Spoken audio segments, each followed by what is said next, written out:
Assalamualaikum warahmatullahi wabarakatuh. Saya akan membentangkan pengenalan. Makroekonomi merupakan satu daripada dua bidang umum dalam ekonomi, iaitu makroekonomi dengan mikroekonomi. Makroekonomi merupakan cabang ekonomi yang berkaitan dengan prestasi, struktur dan tingkah laku ekonomi oleh keseluruhan masyarakat, sama ada negara, kawasan atau keseluruhan dunia.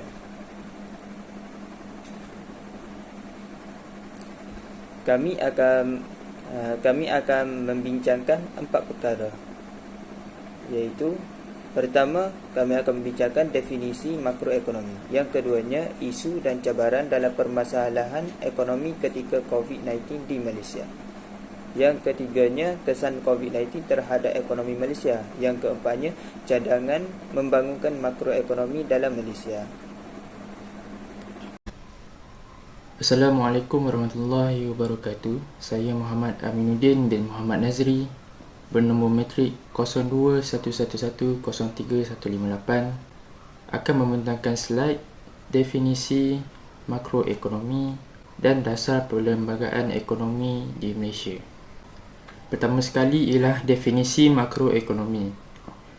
Makroekonomi ialah kajian secara menyeluruh ke atas ejen-ejen ekonomi dan bagaimanakah mereka berinteraksi atau berhubungan di antara satu sama lain di dalam menyelesaikan masalah ekonomi ekoran dari sumber yang terhad dan kehendak yang tiada batasnya. Menurut Britannica, makroekonomi ialah sains yang mengkaji tingkah laku ekonomi negara dan serantau secara keseluruhan. Menurut Gregory Mankiw pula, makroekonomi ialah sains yang mengkaji turun naik dalam kitaran pendapatan dan pertumbuhan ekonomi, pengangguran, pengagihan pengeluaran dan pendapatan, inflasi dan pasaran kewangan. Ringkasnya, kajian mengenai penawaran dan permintaan agregat. Seterusnya ialah dasar perlembagaan ekonomi Malaysia.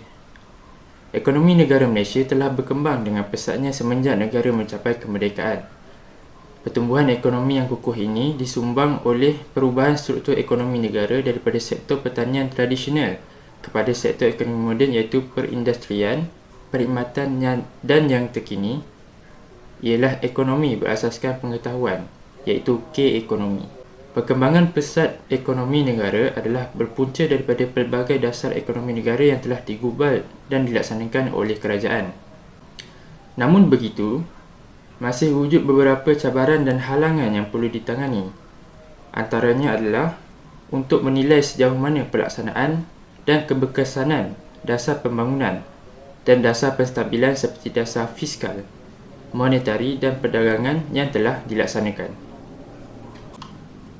Antara dasar perlembagaan ekonomi di Malaysia ialah yang pertama, ialah dasar ekonomi baru.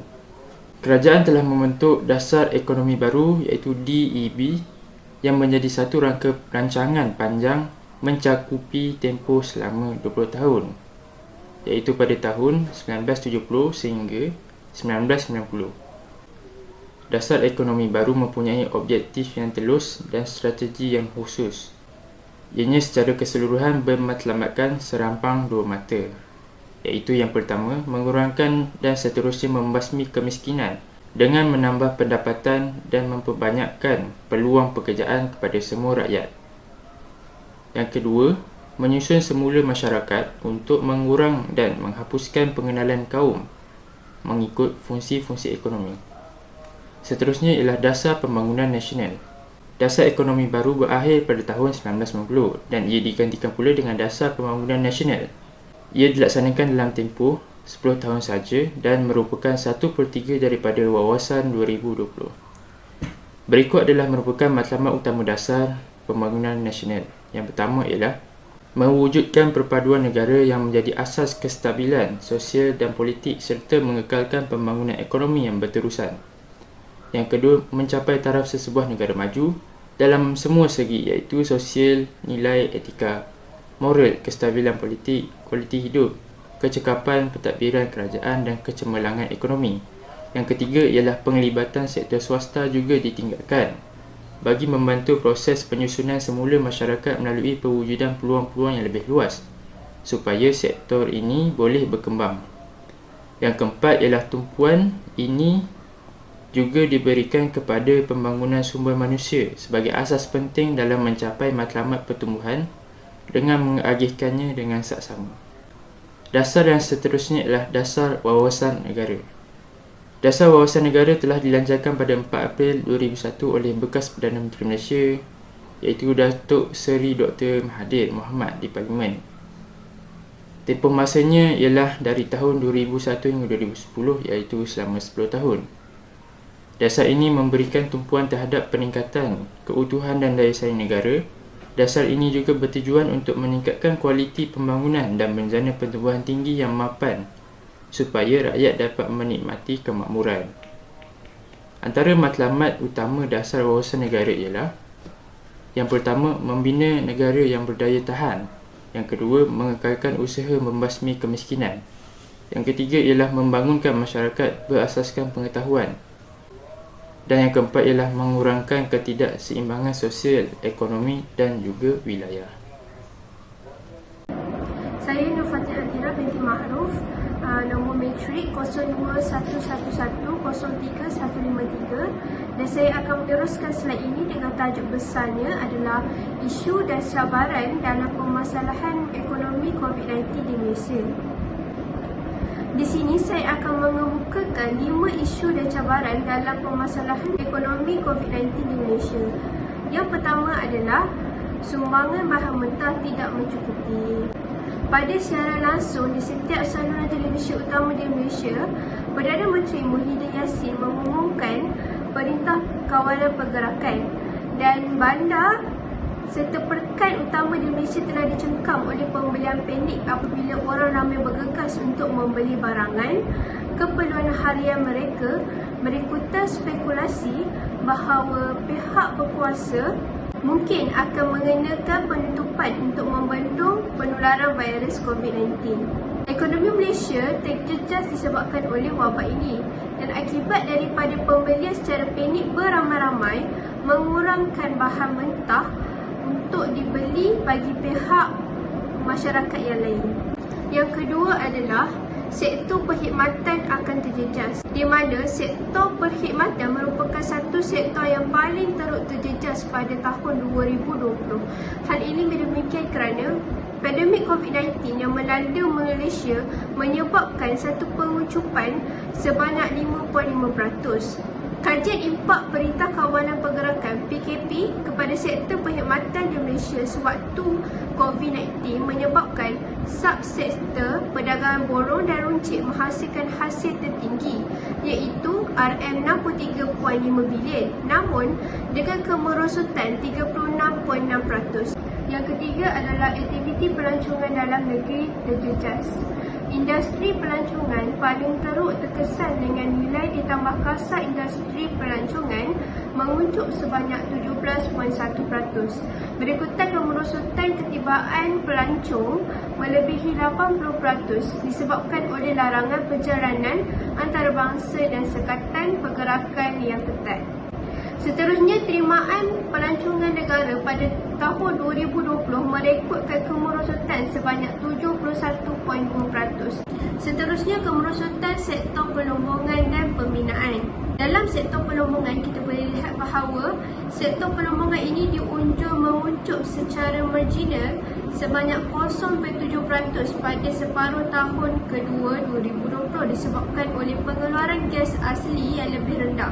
Dan disebabkan pengurangan output ini juga disejajar dengan peningkatan ketidaktentuan permintaan minyak dan gas global berikutan kebimbangan penularan pelbagai varian COVID-19. Dalam sektor pembinaan pula, COVID-19 di negara ini meninggalkan kesan yang berpanjangan ke atas industri pembinaan dengan penggantungan serta kelewatan projek, di mana rekod Lembaga Pembangunan Industri Pembinaan Malaysia CIDB menunjukkan nilai projek pembinaan yang diberikan susut sebanyak 42%. Akhir sekali, sumber pendapatan yang berkurangan. di mana isi rumah dalam kumpulan B40 merupakan satu golongan yang paling banyak terkesan sepanjang pandemik COVID-19. Kajian Jabatan Perangkaan Malaysia DOSM, mereka melakukan satu kajian yang mendapati 53% responden kajian ini menyatakan mereka sangat terkesan dari segi kewangan sepanjang tempoh PKP, dan 6% sahaja yang mengatakan mereka kurang terkesan dengan PKP ini, di mana ini juga menyebabkan lebih 800,000 individu kehilangan pekerjaan sejak negara dilanda pandemik COVID-19, dan kadar pengangguran juga sangat kekal tinggi, iaitu 4.8%. Itu sahaja daripada saya, dan kita akan bergerak ke slide yang seterusnya. Tidak dinafikan, COVID-19 memberi impak yang besar dan banyak terhadap sektor-sektor perniagaan individu, dan tidak terkecuali juga pihak kerajaan yang terkesan teruk dengannya. Banyak kedai-kedai dari pelbagai sektor yang terpaksa menggulung tikar ataupun kita boleh katakan menutup atau menamatkan perniagaan mereka kerana COVID-19 ini. Kesan ini juga dapat dirasa oleh firma-firma atau syarikat perniagaan dari pelbagai sektor, perniagaan mikro, kecil, sederhana maupun besar. Apabila COVID-19 ini mula memberi kesan kepada pelaburan-pelaburan asing, maka kerajaanlah antara pihak yang akan menanggung dan merasai beban COVID-19 ini dengan terpaksa menanggung berbilion-bilion kerugian. Assalamualaikum warahmatullahi wabarakatuh.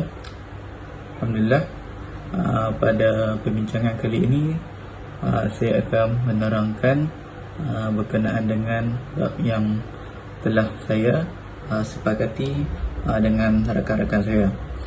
Okey, pertama sekali saya memperkenalkan diri saya, iaitu saya Muhammad Rahman Hakim bin Muhammad Razi, nombor matrik 02113005,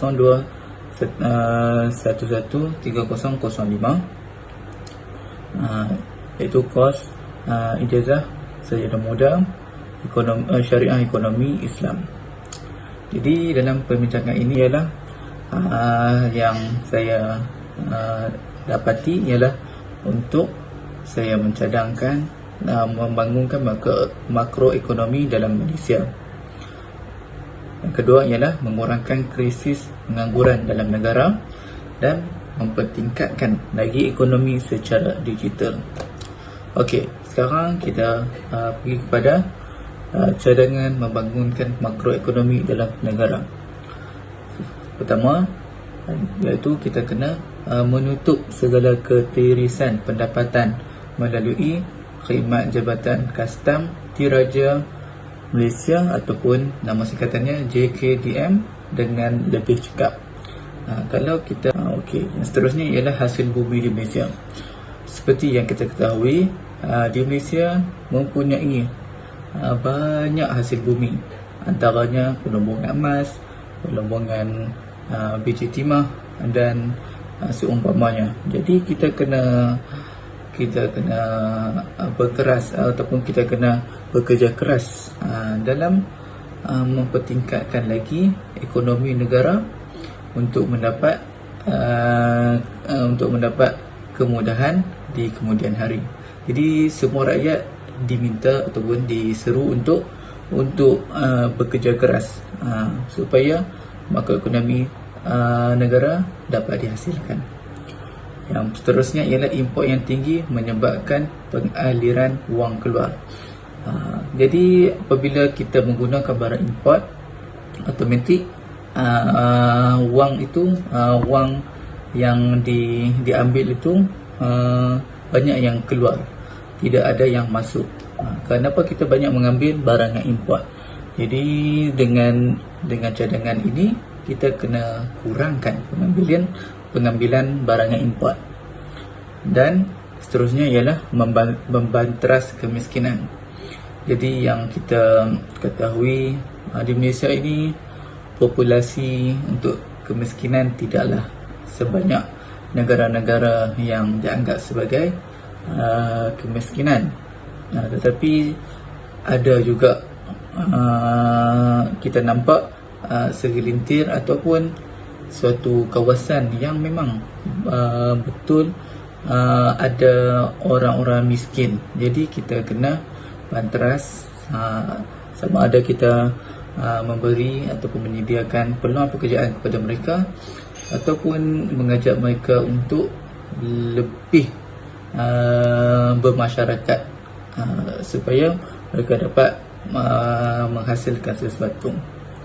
Dan yang terakhir ialah pembangunan masyarakat orang asli perlu diberi perhatian. Okey, yang seterusnya, mengurangkan krisis pengangguran dalam negara. Cadangan saya ialah meningkatkan kebolehpasaran graduan yang dihasilkan oleh universiti tempatan.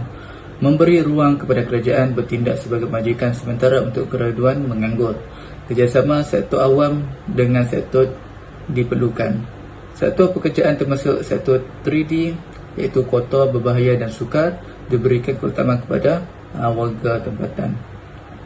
Okey, yang seterusnya ialah mempertingkatkan ekonomi secara digital. Yang kita dapat dalam kerajaan ialah My Digital. Itu ialah satu inisiatif yang melambangkan aspirasi kerajaan. Ekonomi digital menyediakan peluang yang besar untuk menjadikan Malaysia sebuah negara berpendapatan tinggi.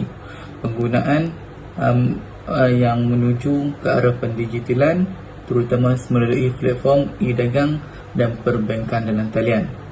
Ekonomi digital berpotensi untuk meningkatkan daya saing dan dinamisme ekonomi.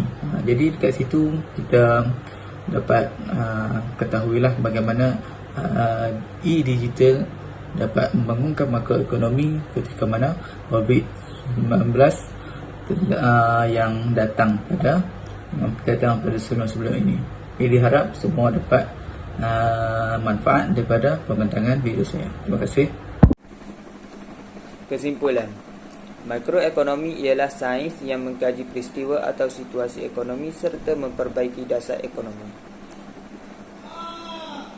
Selain itu, ia juga boleh dikatakan kajian mengenai sesuatu penawaran dan permintaan. Makroekonomi akan terhalang dan tergugak dengan masalah yang mengganggu masyarakat secara meluas dan secara keras seperti isu pandemik COVID-19. Makroekonomi akan makroekonomi akan terhalang apabila terjadinya sesuatu krisis yang besar seperti COVID-19 ke ataupun peperangan ke maka makroekonomi akan terjejas. Seterusnya, semua firma akan merundun apabila makroekonomi merosot. Semua firma termasuk isi rumah dan segi kerajaan, negara akan turut merundun apabila makroekonomi ini turut merosot. Ia melibatkan semua.